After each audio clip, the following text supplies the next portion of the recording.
قوم کی بیٹیوں کو کیا ہوا؟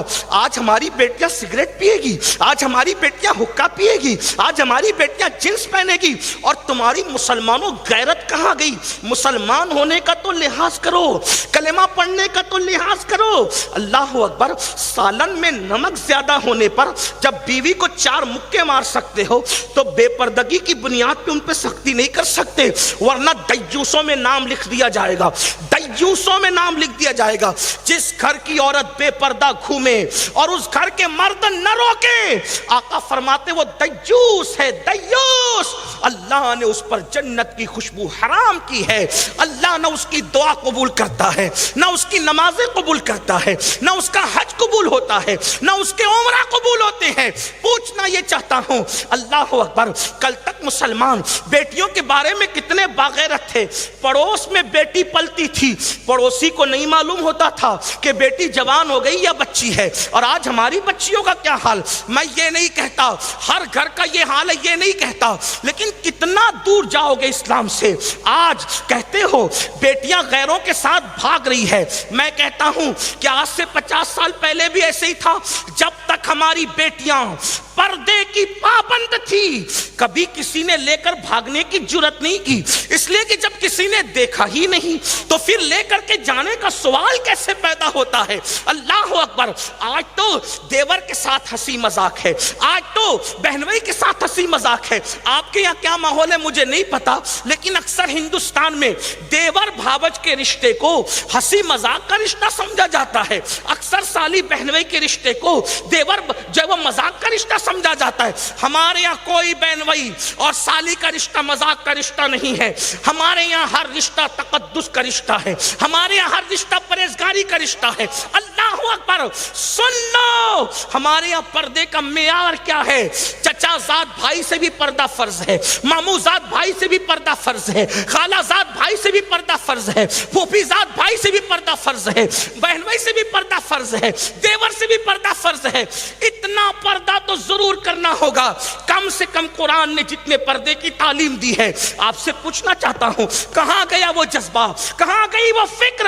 اور جب یاد رکھنا پردے کی چھٹی ہوگی تو پھر خون کے آنسو رونا پڑے گا۔ اور اگر ہندوستان میں رہتے ہو، میں تو ہندوستان کے ہر بھارتی سے کہنا چاہتا ہوں، اگر آپ کو پردے سے کوئی تکلیف ہے تو آپ اپنے مذہب کی تعلیم ہی دیکھ لو۔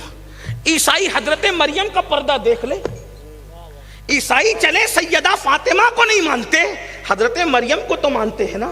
مریم کا پردہ دیکھ لیں، حضرت مریم کو 2 مردوں کے سوا کسی تیسرے مرد نے نہیں دیکھا۔ ایک حضرت زکریا جو ان کے خالو تھے، ایک حضرت یحییٰ جو ان کے بھانجے تھے۔ بھانجے اور خالو کے سوا 2 مردوں کے سوا، یہ میں بہت احتیاط کے ساتھ پیش کر رہا ہوں، نہیں دیکھا۔ آپ سے پوچھتا ہوں، عیسائی دیکھے نا، حضرت مریم کو دیکھے۔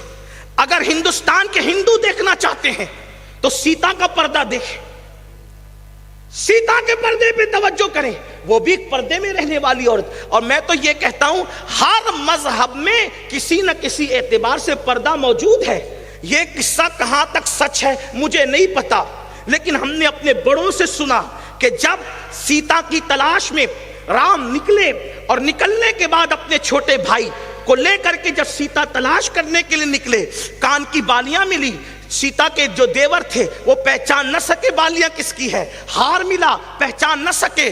بالآخر میں یہ قصہ کہہ رہا ہوں، کہاں تک کہنے والوں نے انصاف کیا ہے میں اس پر کوئی بات نہیں کر رہا ہوں، لیکن بات آئیے تو عرض کر رہا ہوں۔ لیکن لکھنے والوں نے لکھا جب سیتا کا پازیب ملا تو رام کے بھائی نے کہا بھیا دیکھو یہ بھابھی کا پازیب ہے۔ ان سے پوچھا گیا کان کی بالیاں تم نے نہیں پہچانی، ہار تم نے نہیں پہچانا، پازیب تم نے کیسے پہچانا؟ تو رام کے بھائی کہتے ہیں بھیا میں نے بھابھی کے پیروں کے سوا ان کے جسم کا کوئی حصہ نہیں دیکھا۔ دیکھا، اس لیے مجھے پتا نہیں کہ وہ کیسا زیور پہنتی تھی۔ یہ ہمارے ہندوستان کی داستان ہے۔ مطلب ہر مذہب میں پردہ ہے۔ جیسے ہر مذہب محبت کی تعلیم دیتا ہے کسی نہ کسی اعتبار سے، ویسے ہر مذہب نے جہاں بھی تھوڑی سی غیرت ہے وہاں پردے کی تعلیم ضرور ہے۔ یہ تو بے پردگی انگریز لے کر کے آئے۔ میں کہنا چاہتا ہوں آپ سے، یہ کیسی انگریزوں کی دشمنی ہے؟ انگریزوں کو تو بھگا دیا، اس کی تہذیب کے غلام کیوں بنے ہو؟ اگر سچی آزادی چاہتے ہو تو ان تن کے گورے من کے کالے انگریزوں سے نفرت ہے تو ان کے ننگے پن سے بھی نفرت کرو، ان کی بے پردگی کی تہذیب سے بھی نفرت کرو، اور ہندوستان کی تہذیب کو زندہ کرو جس کو گنگا جمنی تہذیب کہتے ہیں۔ میری مراد یہ، اس گنگا جمنی تہذیب سے مراد یہ جس میں محبت ہو، جس میں مروت ہو، جس میں عورت کا احترام ہو، جس میں عورت کا تقدس ہو، جس میں عورت کے ساتھ جو ہے وہ احسان کا انداز ہو۔ جانتے ہیں یہ کیفیت ہے